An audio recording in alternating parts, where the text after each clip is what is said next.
Poderíamos passear pela Bíblia e encontrar resposta para este fato. Por exemplo, A oração não é forte. A oração não é forte. a oração é para gente fraca. Mas o Deus que responde à oração é o Todo-Poderoso Deus. Deus pode mudar pessoas e Deus pode mudar circunstâncias em resposta às orações. Sendo Ele soberano, detendo em suas mãos todo o poder e toda a autoridade, Deus decidiu que agiria em resposta às orações do seu povo. É por isso que Tiago, escrevendo a sua carta, afirma que muito pode, por sua eficácia, a súplica do justo. Ela tem eficácia e ela muito pode. Não porque em si a oração seja poderosa, mas porque Deus, detendo todo o poder, responde às orações do seu povo. Poderíamos passear pela Bíblia e encontrar resposta para este fato. Por exemplo, Sodoma e Gomorra estava sentenciada à destruição. Porém, Deus intercedeu e Deus salvou Ló ao lembrar-se das orações de seu tio Abraão. A nação de Israel estava sentenciada à destruição e Deus começaria um novo povo através de Moisés, e Moisés colocou-se na brecha e Deus poupou a nação. Deus responde a oração. Deus muda as circunstâncias. Eu olho para a Bíblia e vejo muitos exemplos disso. Por exemplo, Elias orou para não chover e não choveu. Ele orou para que o filho da viúva de Sarepta ressuscitasse e o menino ressuscitou. Ele orou para que o fogo de Deus descesse no Carmelo, como evidência de que só o Senhor é Deus, e o fogo caiu. Ele clamou aos céus pelas torrentes restauradoras e não havia sequer uma nuvem no céu. Porém, em virtude da sua perseverança na oração, as torrentes desceram. Deus responde a oração. A Bíblia nos informa que o rei Ezequias estava doente, uma úlcera, que não havia qualquer chance de cura pelos meios convencionais da medicina. Aliás, ele recebe uma sentença de morte. Quando o próprio profeta Isaías vai à sua casa e lhe diz: põe em ordem a tua casa, porque morrerás e não viverás.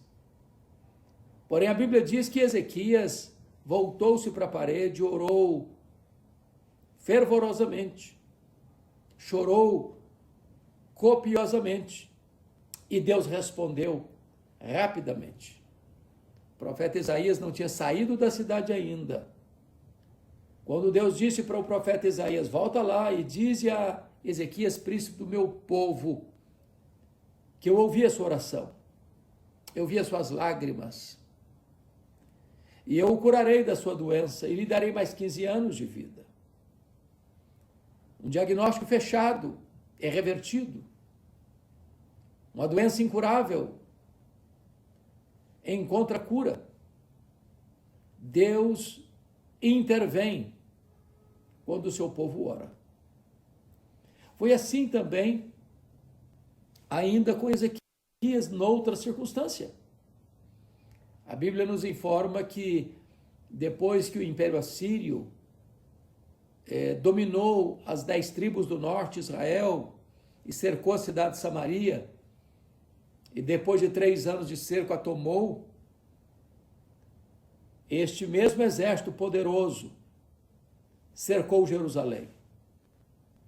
com afrontas, com ameaças, com zombaria, dizendo que nenhum Deus poderia livrar Ezequias das mãos do rei da Síria, que todos os deuses dos povos não puderam sequer impedir o avanço expansionista dos exércitos assírios.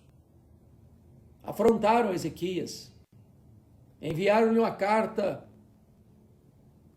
abusada, humilhante, ordenando que ele se rendesse.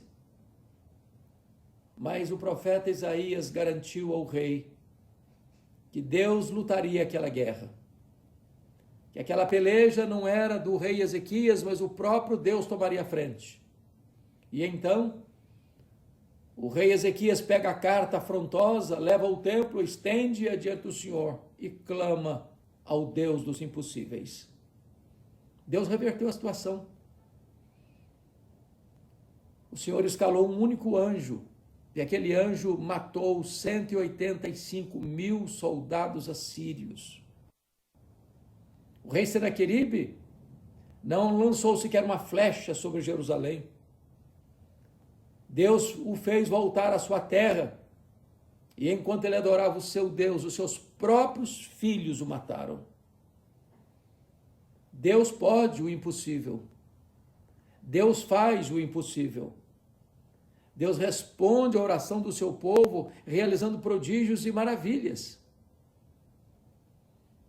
Encontramos essa mesma verdade, por exemplo, com o rei Josafá. Havia uma aliança de inimigos confederados que se aproximaram de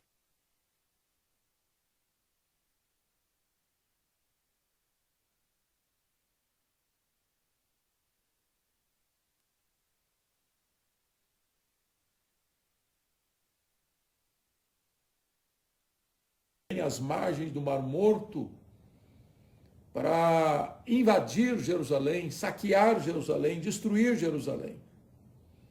Não dava prazo do rei Josafá convocar o seu exército, nem mesmo de resistir àquele ataque iminente. Mas diz a Bíblia que ele temeu ao Senhor, que ele decretou um jejum em todo o Judá, e que ele orou ao Senhor, admitindo a sua fraqueza.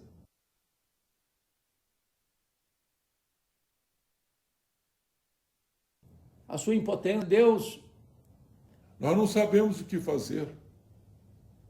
Nós não temos forças para resistir a esses inimigos que vêm contra nós, mas os nossos olhos estão postos em Ti. Aquilo que o homem não pode fazer, Deus pode fazer. Aquilo que o braço da carne não consegue fazer, Deus pode fazer. Aquela doença que a medicina não consegue curar, Deus pode curar.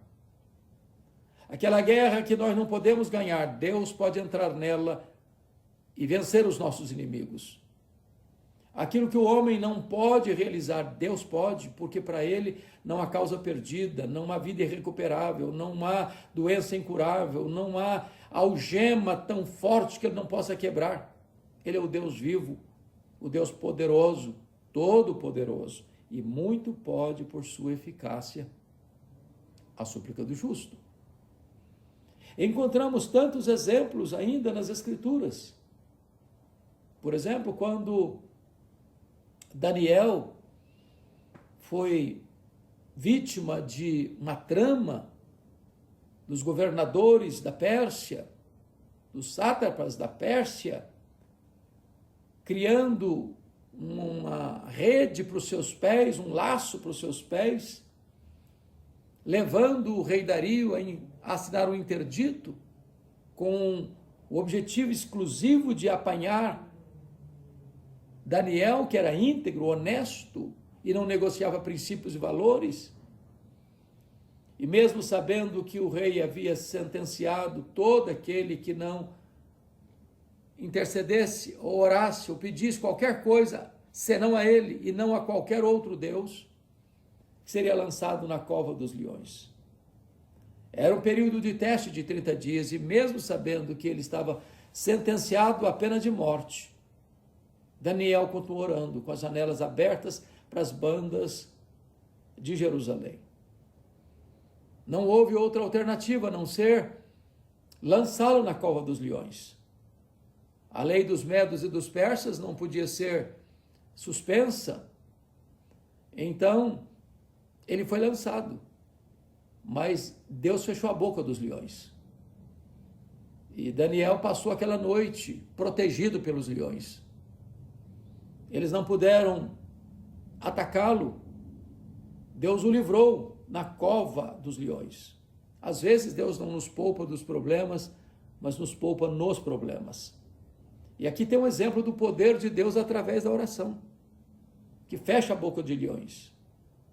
Antes dele, lá na Babilônia, os seus 3 amigos foram sentenciados à fornalha de fogo ardente. Eles foram acuados, ameaçados, intimidados, mas eles não rejeitaram a possibilidade de fazer o que era errado. Não, eles não se dobraram, eles não se curvaram. Eles não negociaram a sua consciência, eles não venderam os seus valores. Eles disseram para a maior autoridade política do mundo: se o nosso Deus quiser nos livrar, Ele tem poder para nos livrar. Mas se Ele não quiser nos livrar, nós não serviremos aos seus deuses, nós não nos curvaremos diante da imagem que tu levantaste. Estamos prontos a morrer, mas não a pecar. Esses homens confiaram em Deus, eles oraram e Deus não permitiu que as chamas tostassem sequer um fio de cabelo. O Senhor enviou o 4º homem e passearam na fornalha. A fornalha só queimou as suas amarras, mas não chamuscou sequer uma peça de seu vestuário. Esse é o Deus que ouve oração. Esse é o Deus que responde oração. Quando nós vamos para o Novo Testamento, as verdades são as mesmas. Deus faz o impossível em resposta à oração. Deus honra a fé, que honra a Deus. Você encontra, por exemplo, um homem tomado de lepra, aproximando-se de Jesus, ajoelhando-se, adorando ao Senhor e suplicando: Senhor, se tu quiseres, tu podes purificar-me. Esta oração ousada, que afirma a confiança na onipotência de Jesus, mas também se submete à soberana vontade de Jesus. É uma súplica, é um pedido, é uma oração. Era uma causa perdida, era uma doença incurável. Aquele homem era uma carcaça humana. Sua carne estava apodrecendo, cheirava mal. A lepra não era apenas uma doença grave, incurável, mas era também um símbolo da maldição. Aquilo carimbava a pessoa, numa execração pública. Segregava a pessoa, ela tinha que ir para um leprosário, não podia conviver em família, não podia ir na sinagoga, ela não podia frequentar as festas, ela não podia andar pelas ruas. Era um caso perdido. Mas levado a Jesus, diz a Bíblia que Jesus respondeu: eu quero. Fica limpo. Tocou, cheio de compaixão. E aquele homem ficou limpo. A sua carne foi regenerada. O seu corpo foi refeito. A doença foi curada. E o milagre aconteceu. Você encontra em Atos 12 o apóstolo Pedro preso na prisão de segurança máxima de Herodes Agripa I. Aguardava apenas o final da festa da Páscoa para Pedro ser executado. Tinha 4 escoltas de 4 soldados cada uma. Pedro estava algemado, numa prisão de segurança máxima. A igreja, entretanto, orava por ele. E enquanto a igreja orava por ele, na última noite antes da sua execução, Deus enviou um anjo que acorda Pedro, que quebra as algemas de Pedro, que ordena Pedro colocar sua sandália, sua túnica, e eles saíram, sem que os guardas percebessem, com as portas das prisões fechadas. Quando saem para o pátio da prisão, o portão de ferro abre automaticamente e Pedro é liberto da prisão. Mas o rei Herodes Agripa I é morto por um anjo do Senhor. Não sabemos se é o mesmo anjo que libertou Pedro foi quem executou Herodes. Mas a história nos prova um fato: Deus responde às orações. Poderíamos recorrer, por exemplo, a Atos 16. O apóstolo Paulo e Silas estão presos, jogados num cárcere interior, numa cidade que é colônia romana, a cidade de Filipos, na Macedônia. E eles foram açoitados em praça pública. E eles, ensanguentados, foram jogados no cárcere, com os pés no tronco. Mas esses homens, longe de se renderem aos maus tratos, se insurgirem contra Deus, ou proferirem impropérios, eles oravam e cantavam à meia-noite. E Deus responde à oração deles. E um terremoto abala as estruturas da prisão. As algemas se rompem. As cadeias se partem. O tronco não mais os oprime. Eles estão livres. E então, o carcereiro desesperado, ao ver a cena, responsável por aqueles prisioneiros, pega a sua espada para se matar. E Paulo responde, e Paulo grita do interior da prisão: não te faças nenhum mal, porque todos nós estamos aqui. E aí acontece o milagre da conversão do carcereiro. Em resposta às orações do apóstolo Paulo e do profeta Silas de Jerusalém, Deus responde às orações. Eu não sei quais são as suas causas. Talvez enfermidade, financeiros, talvez uma crise no seu momento, talvez um filho que se desviou ou que mudou o seu comportamento, que trouxe tanta dor, tantas lágrimas, tanta angústia para o seu coração. Talvez você está vivendo uma situação de depressão, de ansiedade, de medo. Talvez você está com o tanque vazio, andando na reserva, sem ânimo para prosseguir. Quem sabe você não vê uma janela de escape, uma porta de fuga, uma luz no fim do túnel. Talvez você se sinta no fundo do poço, assolado pelo pecado, atormentado pela culpa, prisioneiro de vícios e mazelas.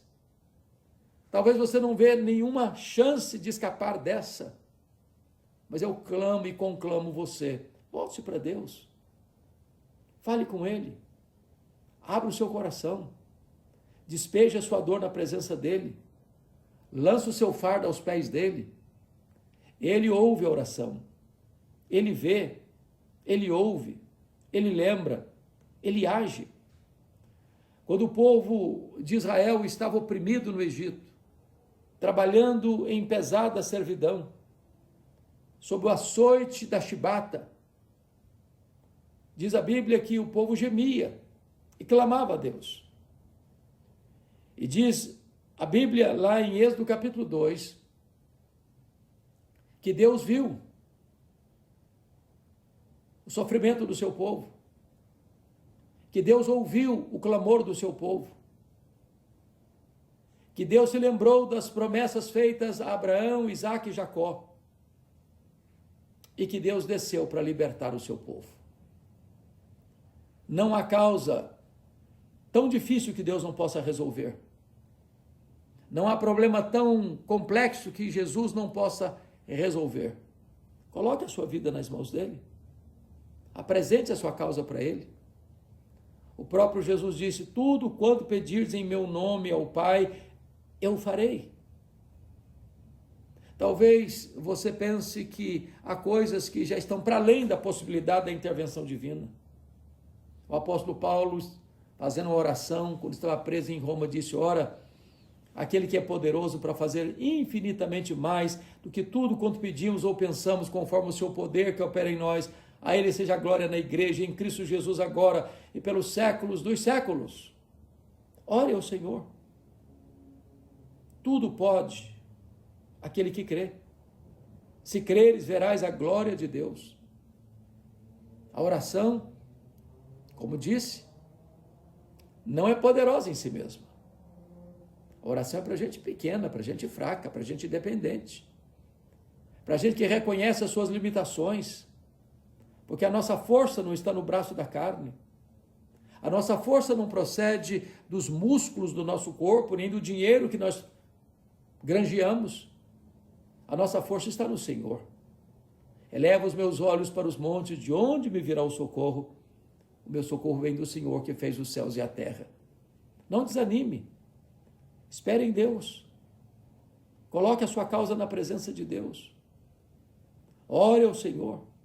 Persevere na oração. Faça como Davi fez lá em Ziclag. Ore, chore, se curve. Coloque a sua vida nas mãos de Deus.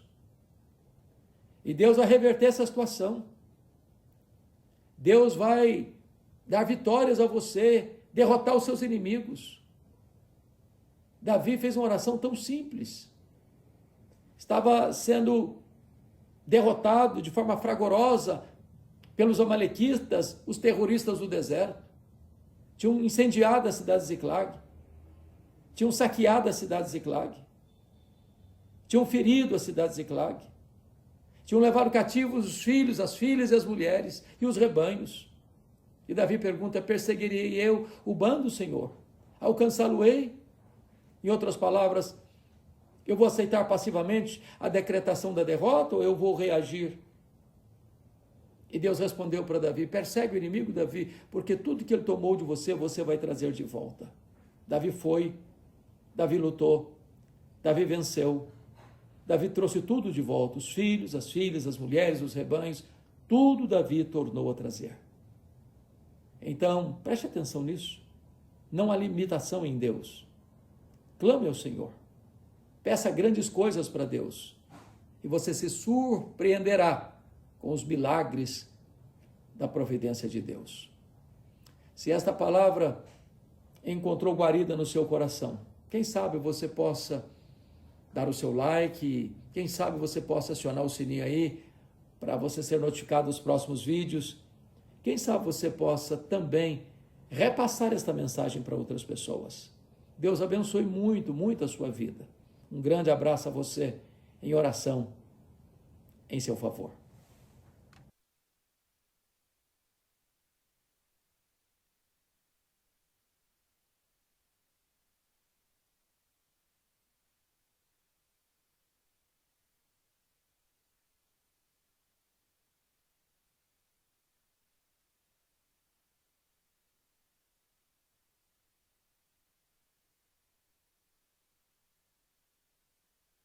Portanto, não brinque com o destino da sua alma, porque hoje é o dia oportuno, hoje é o dia da salvação, amanhã pode ser tarde demais.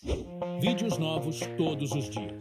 Inscreva-se no canal e ative as notificações para não perder nenhum conteúdo. Me permita uma pergunta: o inferno é aqui mesmo? Você acredita nisso?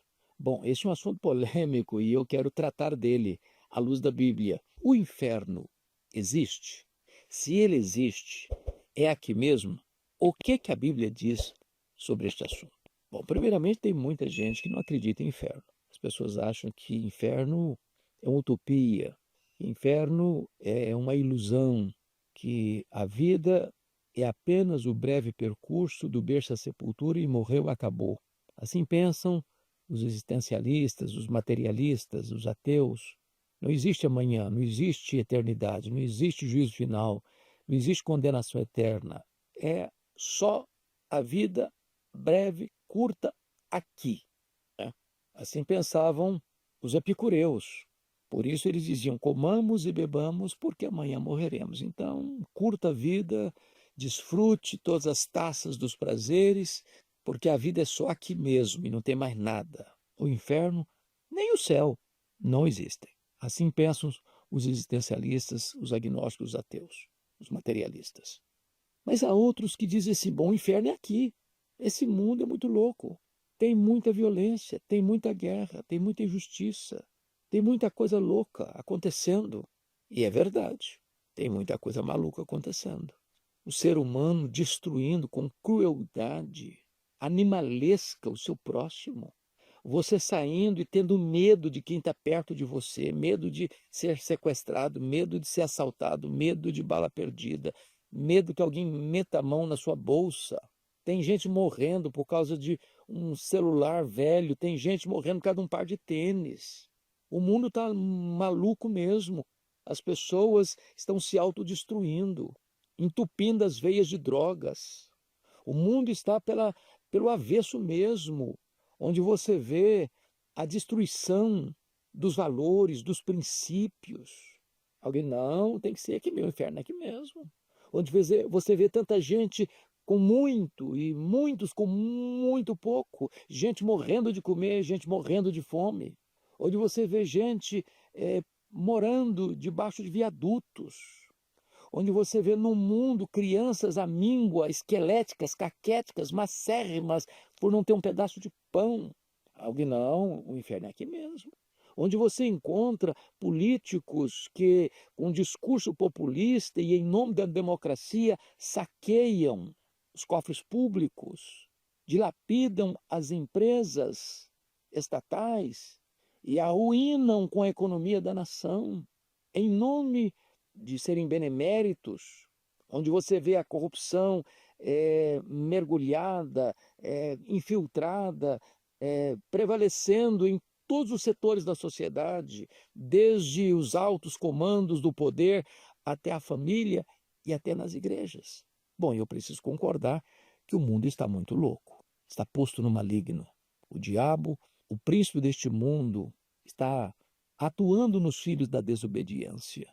O homem, longe de Deus, é um escravo do diabo, do mundo, da carne.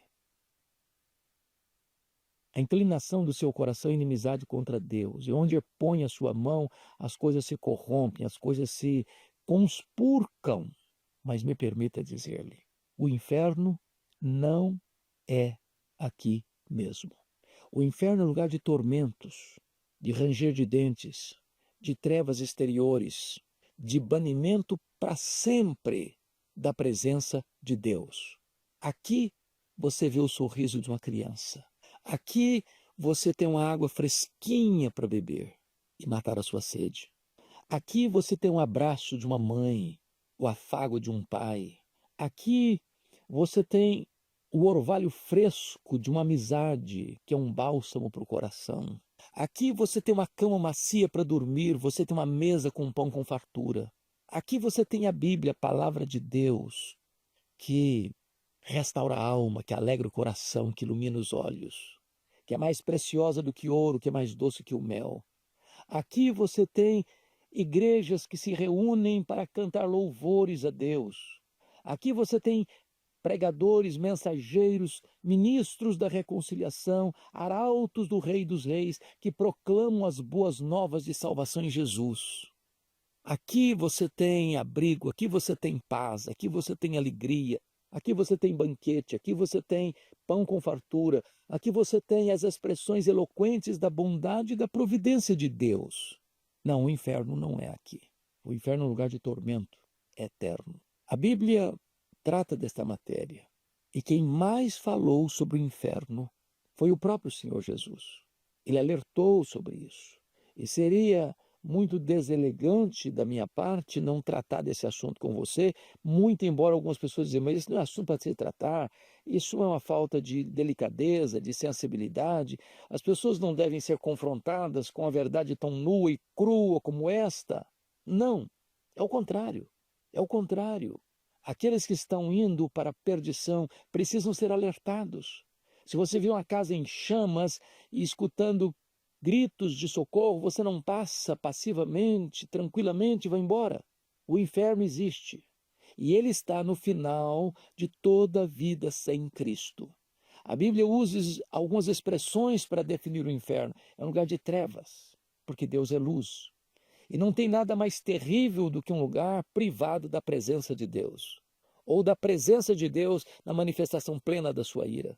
O inferno é chamado na Bíblia de um lugar de choro e ranger de dentes, ou seja, de pesar e de ira e de raiva, sem pacificação. A Bíblia menciona o inferno como um lugar de tormento eterno, onde não tem pausa, não tem descanso, não tem alívio.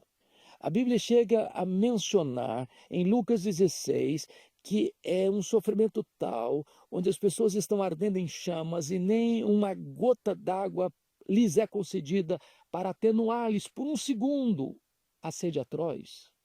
O inferno é um lugar de onde as pessoas não podem mais sair, onde não tem mais arrependimento, não tem mais possibilidade de reverter o diagnóstico. A Bíblia diz que o homem está ordenado a morrer uma só vez, vindo depois disso o juízo. Então acautele-se. A Bíblia diz, fugir da ira vindoura. E a única maneira de você escapar desse lugar de tormento é hoje, agora, arrependendo-se de seus pecados e colocando a sua confiança em Jesus. Não há outro meio de escapar desta ira vindoura. O texto de Lucas 16, 19 a 31, pinta para nós este quadro. A Bíblia menciona o fato de um homem rico que se vestia de púrpura e de linho finíssimo, que todos os dias se regalava esplendidamente. Em contraste, havia também certo mendigo chamado Lázaro, coberto de chagas, que jazia à porta daquele rico.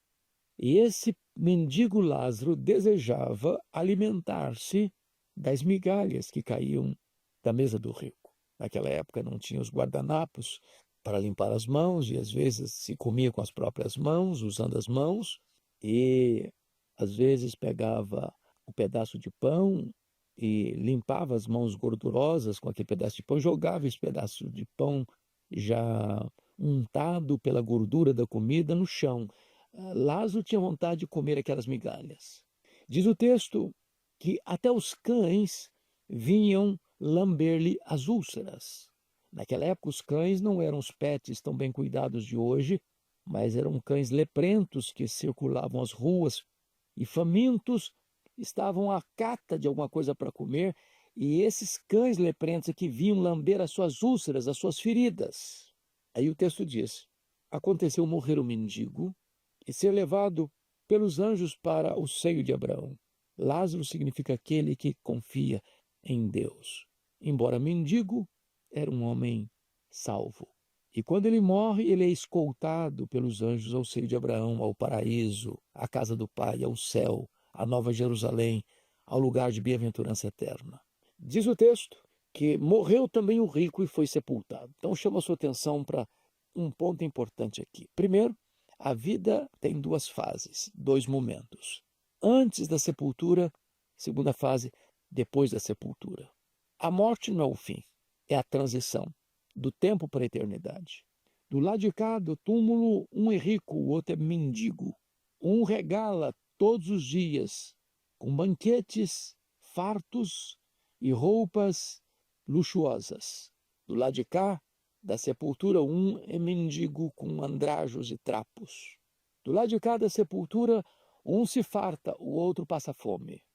Do lado de cá da sepultura, um tem seus convivas, o outro tem uns cães leprentos. Mas ambos morrem.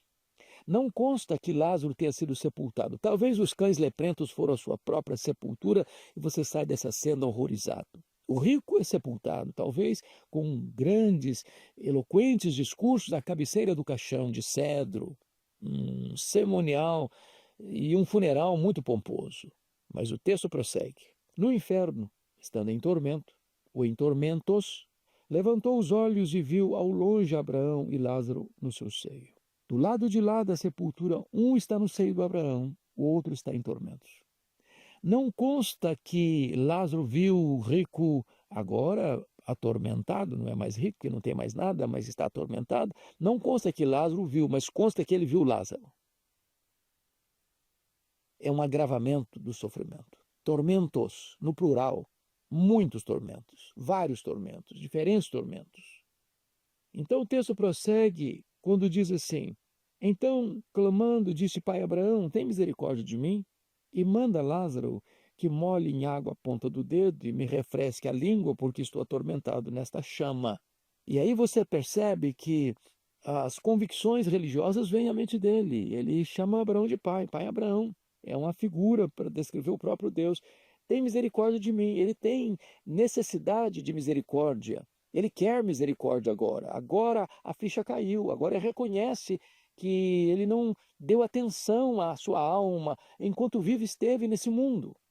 Agora ele pede, faz uma oração, manda Lázaro que molhe a ponta do dedo, que molhe em água a ponta do dedo. O que é a ponta de um dedo molhado em água diante de uma chama que atormenta? Nem isso ele tem. A sua língua não é refrescada nem sequer por uma gota d'água. Ele reconhece que agora o tormento seca por todos os lados. Agora veja a resposta. Disse, porém, Abraão: filho, lembra-te de que recebeste os teus bens em tua vida e Lázaro igualmente os males. Agora, porém, aqui ele está consolado e tu em tormentos. Houve uma reversão da situação. Agora preste atenção nisso. O rico não foi para o inferno porque era rico, e nem Lázaro foi para o inferno porque era mendigo. A pobreza não é um caminho para o céu, nem a riqueza é um impedimento para ir para o céu. A porta do céu não é nem a pobreza nem a riqueza, a porta do céu é Jesus. O caminho para Deus não é nem a riqueza nem a pobreza, o caminho para Deus é Jesus. A condição para entrar no céu não é a pobreza nem a riqueza, é crer no Senhor Jesus. Esse homem passara toda a sua vida vivendo apenas para ele mesmo, para o conforto dele, para o deleite dele, para atender às necessidades dele. Ele nunca parou para pensar na sua alma, ele nunca parou para pensar na sua salvação, ele nunca parou para pensar e nem investir na eternidade. Por isso ele está agora desprovido de tudo, atormentado pelas chamas, enquanto Lázaro, muito embora mendigo, seu auxílio era o Senhor. E apesar das privações da terra, agora ele encontra o consolo do céu. O texto prossegue, e o Senhor ainda responde: tu, e além de tudo, está posto um grande abismo entre nós e vós, de sorte que os que querem passar daqui para vós outros não podem, nem os de lá passar para cá. Então significa o seguinte: o inferno é um lugar de tormentos irreversível. Irreversível. Essa sentença não se muda. Não tem instância superior no tribunal para se apelar no sentido de anular ou atenuar esta pena. É condenação eterna, irreversível, irremediável. A situação é tão grave assim. Portanto, não brinque com o destino da sua alma, porque hoje é o dia oportuno, hoje é o dia da salvação, amanhã pode ser tarde demais. E o texto prossegue. Então ele replicou: Pai, eu te imploro que o mandes à minha casa paterna, porque tenho 5 irmãos, para que lhes dê testemunho, a fim de não virem também para este lugar de tormento. Então veja bem que agora a ficha caiu, não só no que tange a sua realidade irremediável e irreversível, mas ele começa a pensar na família, na casa paterna, e começa a lembrar que ele tem 5 irmãos que poderiam ouvir o que ele não ouviu, ouvir o que ele não deu atenção, para que esses 5 irmãos não sofram o mesmo revés eterno que ele está sofrendo, de uma perdição e de uma condenação eterna. Mas, mesmo no inferno, a sua teologia não foi corrigida. Sua teologia está errada. Ele está pedindo que um homem que morreu, cujo espírito glorificado já está desfrutando das bem-aventuranças eternas, volte a comunicar-se com os vivos. Isso não é teologia bíblica, isso está na contramão de todo o ensino da palavra de Deus. Isso é uma negação do verdadeiro cristianismo. Os mortos não se comunicam com os vivos. Então veja a resposta. Respondeu Abraão: eles têm Moisés e os profetas, ouçam-nos. O que está posto aqui é isso, eles têm a palavra, eles têm a Bíblia. E Quem não escuta a Bíblia não tem outra alternativa, porque Deus revela a nós a sua vontade, o seu propósito através da sua palavra. A fé vem pelo ouvir e ouvir a pregação da palavra. É pela palavra que cremos, é pela palavra que nascemos, é pela palavra que crescemos, é pela palavra que somos fortalecidos, é pela palavra que somos consolados. Então, não se pode conhecer a Deus a não ser que seja através da pregação da palavra. Deus se revelou na natureza, Deus se revelou na nossa consciência, mas nós precisamos da palavra, porque esta palavra que é a revelação eficaz de Deus para conhecermos a Cristo. Examinais as Escrituras, porque tendes nela a vida eterna, e são elas que testificam de mim, disse Jesus. Mas veja, ele ainda insiste. Não, pai Abraão, se alguém dentre os mortos for ter com eles, arrepender-se-ão.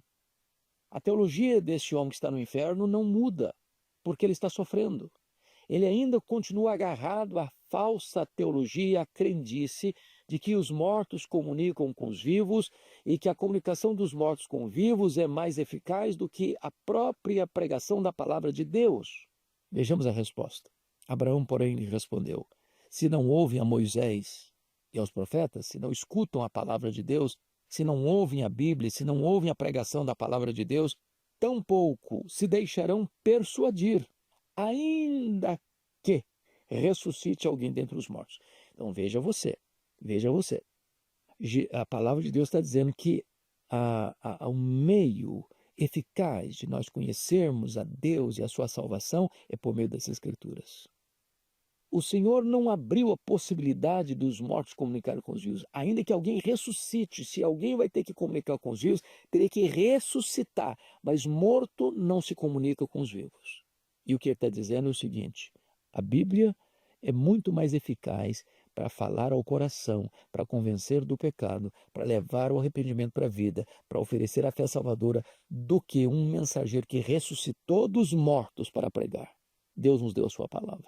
Então, eu quero fechar meu argumento dizendo o seguinte: o inferno não é aqui. Não é aqui. Aqui tem o rico se banqueteando e tem um mendigo faminto. Aqui tem um homem vestido luxuosamente, o outro coberto de trapo. Aqui tem um homem cercado de honrarias e tem um outro cercado de cães. Aqui tem um homem cheio de saúde que banqueteia. Aqui tem um homem com chagas. Aqui tem muita gente com muito e tem mais gente ainda com nada. Aqui tem injustiça. Lá a justiça será feita de forma plena. Então, o inferno aqui não. O inferno existe. Ele é um lugar de tormento e um estado de sofrimento eterno. Onde ele fica? No final de uma vida sem Cristo. Portanto, hoje é o tempo oportuno de você fugir da vindoura, arrepender dos seus pecados e crer no Senhor Jesus. Se assim você fizer, você recebe de Jesus o perdão e a vida eterna. Então você será uma nova criatura, terá um novo coração, uma nova mente, uma nova vida, uma nova família, uma nova pátria, uma nova herança. E você terá o selo do Espírito Santo, seu nome no livro da vida e a garantia da própria vida eterna.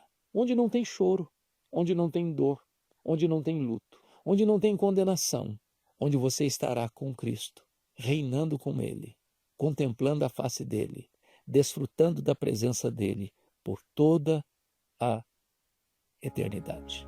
O sofrimento terreno, por mais cruel que seja, não se compara à punição eterna e ininterrupta que aguarda aqueles que rejeitam o Filho de Deus. A vida, com suas alegrias e suas dores, ainda é um dom de Deus, uma oportunidade para nos arrependermos e nos voltarmos para Cristo. O inferno, por outro lado, é a ausência total de bondade, de esperança e da presença divina. É o lugar de tormento, de trevas e de choro, onde a alma se separa eternamente de seu Criador. A misericórdia de Deus nos oferece um caminho para escapar da ira vindoura, o arrependimento e a fé em Cristo, que nos liberta do poder do pecado e nos garante a vida eterna. Ignorar essa verdade não a torna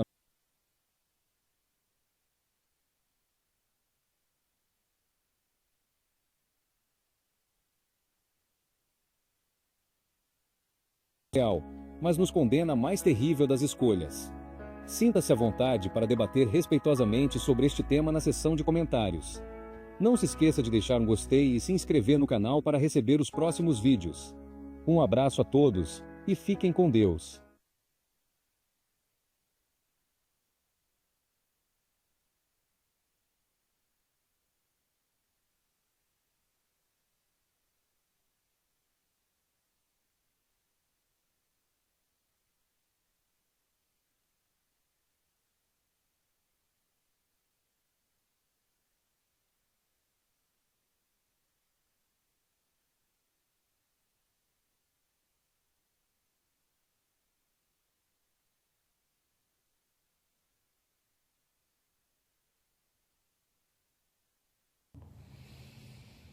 A oração não é forte.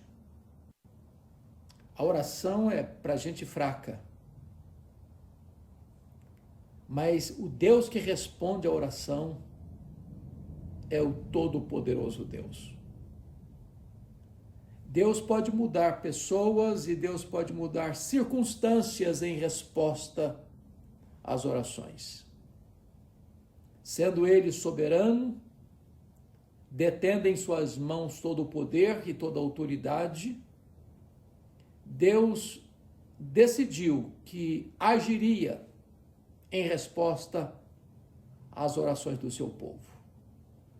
É por isso que Tiago, escrevendo a sua carta, afirma que muito pode, por sua eficácia, a súplica do justo. Ela tem eficácia e ela muito pode. Não porque em si a oração seja poderosa, mas porque Deus, detendo todo o poder, responde às orações do seu povo. Poderíamos passear pela Bíblia e encontrar resposta para este fato. Por exemplo, Sodoma e Gomorra estava sentenciada à destruição. Porém, Deus intercedeu e Deus salvou Ló ao lembrar-se das orações de seu tio Abraão.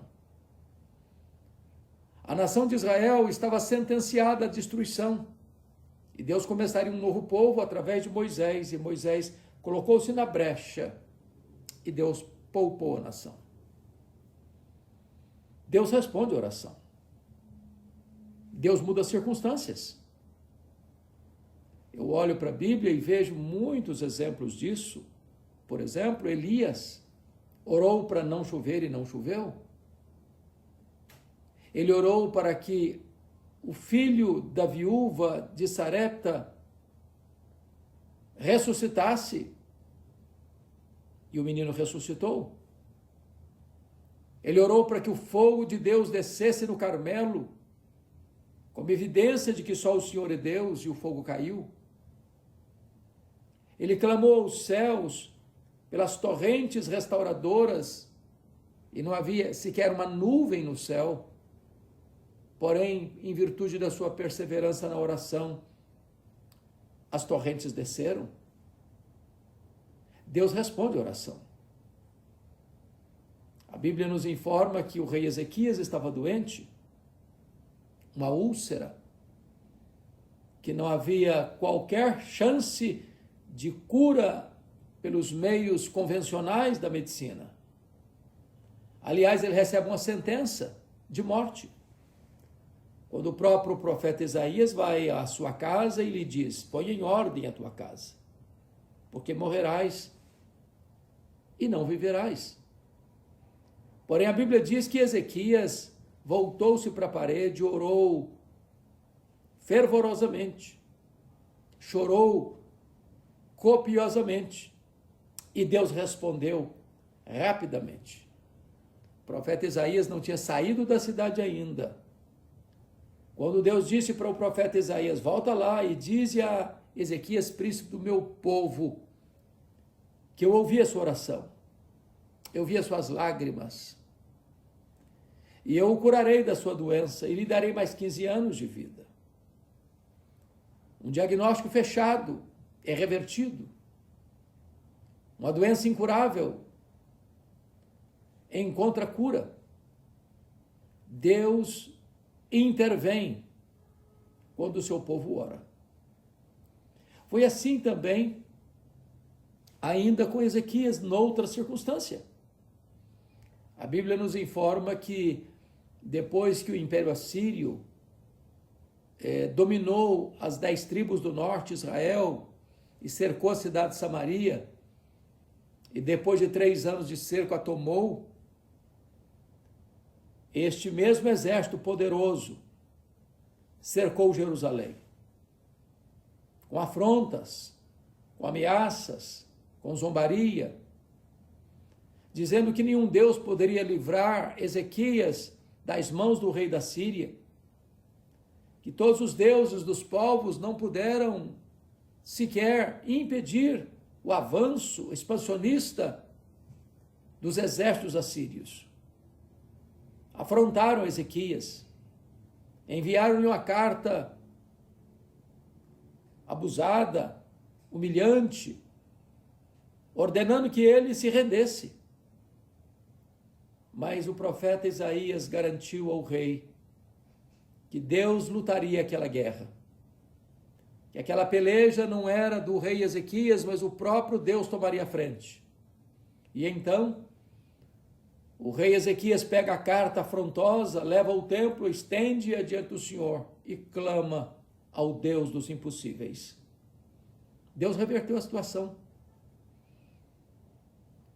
O Senhor escalou um único anjo, e aquele anjo matou 185 mil soldados assírios. O rei Senaqueribe não lançou sequer uma flecha sobre Jerusalém.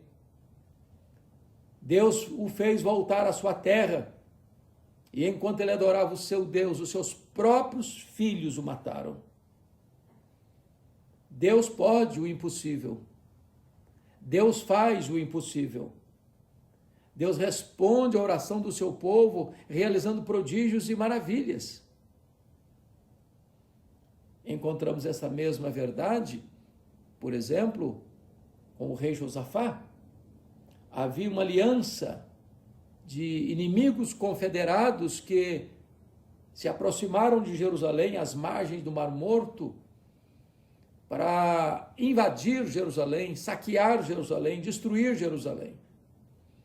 Não dava prazo do rei Josafá convocar o seu exército, nem mesmo de resistir àquele ataque iminente. Mas diz a Bíblia que ele temeu ao Senhor, que ele decretou um jejum em todo o Judá, e que ele orou ao Senhor, admitindo a sua fraqueza, a sua impotência, dizendo: Deus, nós não sabemos o que fazer, nós não temos forças para resistir a esses inimigos que vêm contra nós, mas os nossos olhos estão postos em Ti.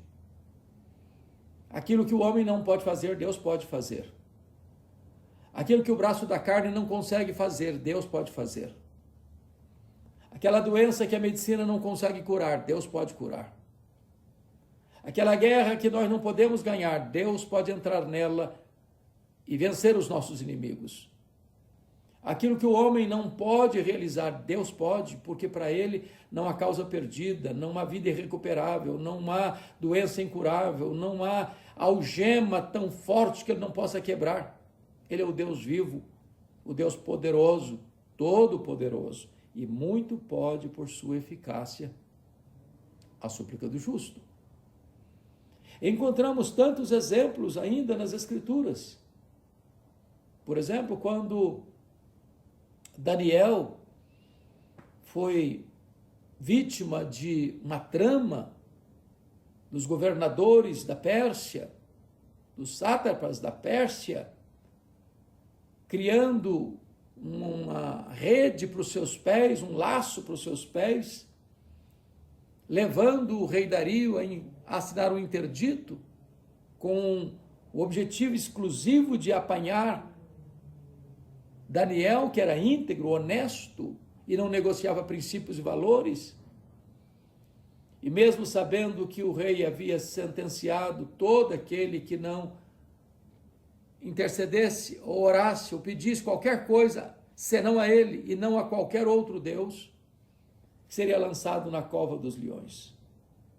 Era um período de teste de 30 dias, e mesmo sabendo que ele estava sentenciado à pena de morte, Daniel continuou orando com as janelas abertas para as bandas de Jerusalém. Não houve outra alternativa a não ser lançá-lo na cova dos leões. A lei dos medos e dos persas não podia ser suspensa. Então, ele foi lançado. Mas Deus fechou a boca dos leões.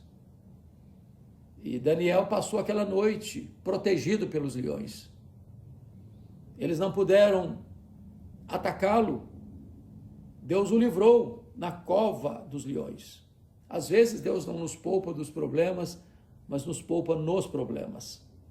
E aqui tem um exemplo do poder de Deus através da oração, que fecha a boca de leões. Antes dele, lá na Babilônia, os seus 3 amigos foram sentenciados à fornalha de fogo ardente. Eles foram acuados, ameaçados, intimidados, mas eles não rejeitaram a possibilidade de fazer o que era errado. Não, eles não se dobraram, eles não se curvaram, eles não negociaram a sua consciência, eles não venderam os seus valores. Eles disseram para a maior autoridade política do mundo: se o nosso Deus quiser nos livrar, Ele tem poder para nos livrar. Mas se Ele não quiser nos livrar, nós não serviremos aos seus deuses, nós não nos curvaremos diante da imagem que tu levantaste. Estamos prontos a morrer, mas não a pecar. Esses homens confiaram em Deus, eles oraram, e Deus não permitiu que as chamas tostassem sequer um fio de cabelo. O Senhor enviou o 4º homem e passearam na fornalha. A fornalha só queimou as suas amarras, mas não chamuscou sequer uma peça de seu vestuário. Esse é o Deus que ouve oração. Esse é o Deus que responde oração. Quando nós vamos para o Novo Testamento, as verdades são as mesmas. Deus faz o impossível em resposta à oração. Deus honra a fé que honra a Deus. Você encontra, por exemplo, um homem tomado de lepra, aproximando-se de Jesus, ajoelhando-se, adorando ao Senhor e suplicando: Senhor, se tu quiseres, tu podes purificar-me. Esta oração ousada, que afirma a confiança na onipotência de Jesus, mas também se submete à soberana vontade de Jesus. É uma súplica, é um pedido, é uma oração. Era uma causa perdida, era uma doença incurável.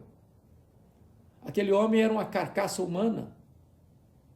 Sua carne estava apodrecendo, cheirava mal. A lepra não era apenas uma doença grave, incurável, mas era também um símbolo da maldição. Aquilo carimbava a pessoa, numa execração pública. Segregava a pessoa, ela tinha que ir para um leprosário, não podia conviver em família, não podia ir na sinagoga, ela não podia frequentar as festas, ela não podia andar pelas ruas. Era um caso perdido. Mas levado a Jesus, diz a Bíblia que Jesus respondeu: eu quero.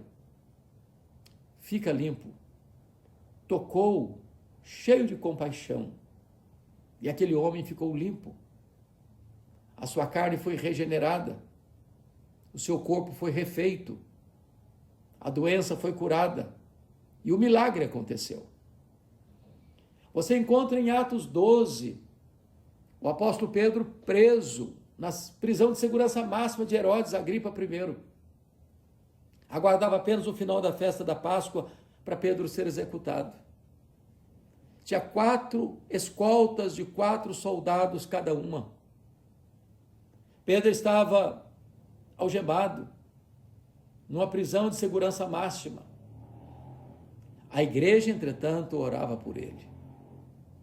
E enquanto a igreja orava por ele, na última noite antes da sua execução, Deus enviou um anjo que acorda Pedro, que quebra as algemas de Pedro, que ordena Pedro colocar sua sandália, sua túnica, e eles saíram sem que os guardas percebessem, com as portas das prisões fechadas. Quando saem para o pátio da prisão, o portão de ferro abre automaticamente e Pedro é liberto da prisão. Mas o rei Herodes Agripa I é morto por um anjo do Senhor. Não sabemos se o mesmo anjo que libertou Pedro foi quem executou Herodes. Mas a história nos prova um fato: Deus responde às orações. Poderíamos recorrer, por exemplo, a Atos 16. O apóstolo Paulo e Silas estão presos, jogados num cárcere interior, numa cidade que é colônia romana, a cidade de Filipos, na Macedônia. E eles foram açoitados em praça pública. E eles, ensanguentados, foram jogados no cárcere, com os pés no tronco. Mas esses homens, longe de se renderem aos maus tratos, se insurgirem contra Deus, ou proferirem impropérios, eles oravam e cantavam à meia-noite. E Deus responde à oração deles. E um terremoto abala as estruturas da prisão. As algemas se rompem, as cadeias se partem, o tronco não mais os oprime, eles estão livres. E então, o carcereiro desesperado, ao ver a cena, responsável por aqueles prisioneiros, pega a sua espada para se matar.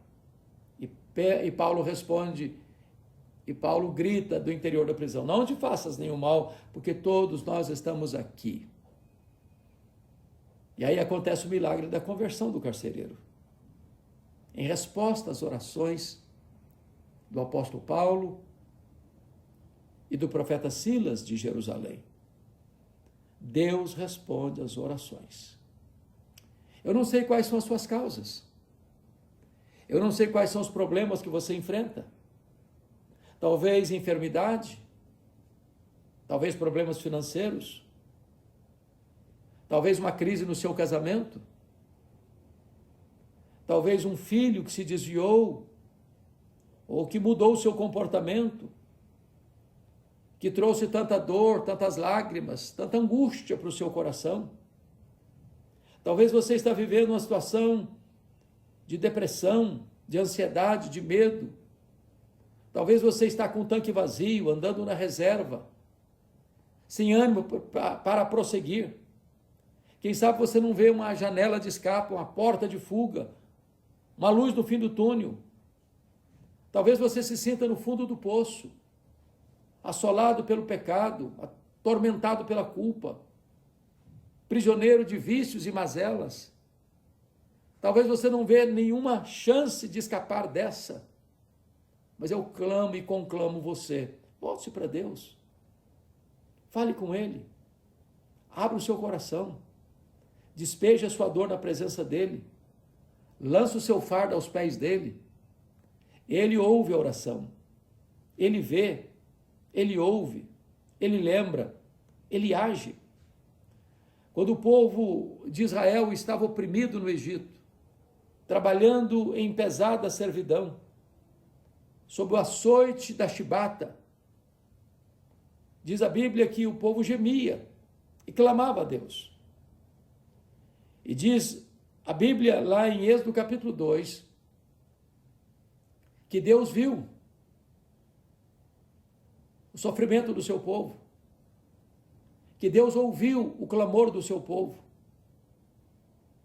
que Deus se lembrou das promessas feitas a Abraão, Isaque e Jacó, e que Deus desceu para libertar o seu povo. Não há causa tão difícil que Deus não possa resolver. Não há problema tão complexo que Jesus não possa resolver. Coloque a sua vida nas mãos dele. Apresente a sua causa para ele. O próprio Jesus disse: tudo quanto pedirdes em meu nome ao Pai, eu farei. Talvez você pense que há coisas que já estão para além da possibilidade da intervenção divina. O apóstolo Paulo, fazendo uma oração, quando estava preso em Roma, disse: ora, aquele que é poderoso para fazer infinitamente mais do que tudo quanto pedimos ou pensamos, conforme o seu poder que opera em nós, a ele seja a glória na igreja, em Cristo Jesus agora e pelos séculos dos séculos. Ore ao Senhor. Tudo pode aquele que crê. Se creres, verás a glória de Deus. A oração, como disse, não é poderosa em si mesma. A oração é para gente pequena, para gente fraca, para gente independente, para gente que reconhece as suas limitações, porque a nossa força não está no braço da carne, a nossa força não procede dos músculos do nosso corpo, nem do dinheiro que nós granjeamos. A nossa força está no Senhor. Eleva os meus olhos para os montes, de onde me virá o socorro? O meu socorro vem do Senhor que fez os céus e a terra. Não desanime. Espere em Deus. Coloque a sua causa na presença de Deus. Ore ao Senhor. Persevere na oração. Faça como Davi fez lá em Ziclag. Ore, chore, se curve. Coloque a sua vida nas mãos de Deus. E Deus vai reverter essa situação. Deus vai dar vitórias a você, derrotar os seus inimigos. Davi fez uma oração tão simples. Estava sendo derrotado de forma fragorosa pelos amalequitas, os terroristas do deserto. Tinham incendiado a cidade de Ziclag. Tinham saqueado a cidade de Ziclag. Tinham ferido a cidade de Ziclag. Tinham levado cativos os filhos, as filhas e as mulheres e os rebanhos. E Davi pergunta: perseguirei eu o bando, Senhor? Alcançá-lo-ei? Em outras palavras, eu vou aceitar passivamente a decretação da derrota ou eu vou reagir? E Deus respondeu para Davi: persegue o inimigo, Davi, porque tudo que ele tomou de você, você vai trazer de volta. Davi foi, Davi lutou, Davi venceu, Davi trouxe tudo de volta, os filhos, as filhas, as mulheres, os rebanhos, tudo Davi tornou a trazer. Então, preste atenção nisso. Não há limitação em Deus. Clame ao Senhor. Peça grandes coisas para Deus. E você se surpreenderá com os milagres da providência de Deus. Se esta palavra encontrou guarida no seu coração, quem sabe você possa dar o seu like, quem sabe você possa acionar o sininho aí para você ser notificado dos próximos vídeos. Quem sabe você possa também repassar esta mensagem para outras pessoas. Deus abençoe muito, muito a sua vida. Um grande abraço a você em oração em seu favor.